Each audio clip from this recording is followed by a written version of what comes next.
When I was a new Christian, I was suffering.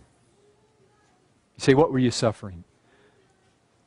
I had a friend, Craig. Craig had a family. I had a friend, Rod. Rod had a family. We were pretty tight. I didn't have a family. I would see them with their families, with their wives, with their children. I would drive home alone. Loneliness is a severe trial. You say, how were you helped?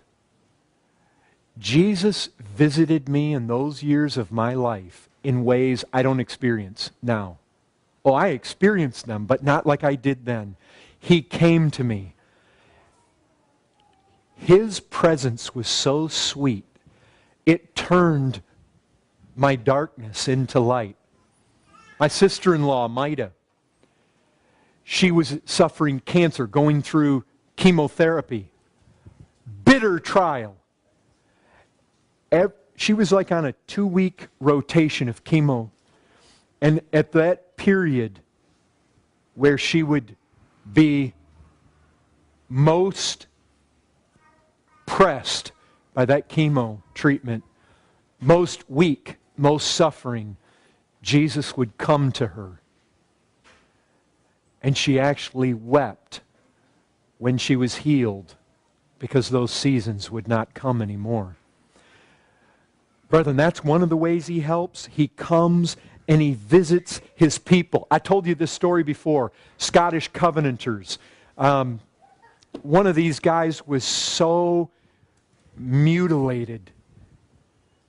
The dragoons came in and they dealt like 8 mortal blows to him. They took his broken body and they just threw it on the dungeon floor. And as he laid there, his body broken,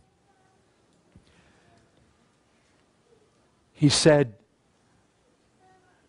I don't know if I can withstand this any longer. And those bystanders thought he was talking about his wounds. He said, the presence of Christ is so overwhelming to me right now, I don't know if I can handle anymore. Brethren, one of the ways that Christ helps us is He visits us. The last thing you ever want to do in the midst of your suffering is turn away from your times in prayer and your times in the Word. Because that is so often right where He comes to us, right? Oh, it was in my seasons when I would go out in those early days and loneliness felt at times like it would crush me. But I would go out in the fields and I would pray, and it was there praying. There were times when I would walk and I could feel His presence at my side. I could have reached over and touched Him. And brethren, there's times when He takes the pain of the suffering out. You may know this story. There was a time when Spurgeon, he was suffering the pain of gout, and it was so overwhelming, he had asked the people in the room to leave.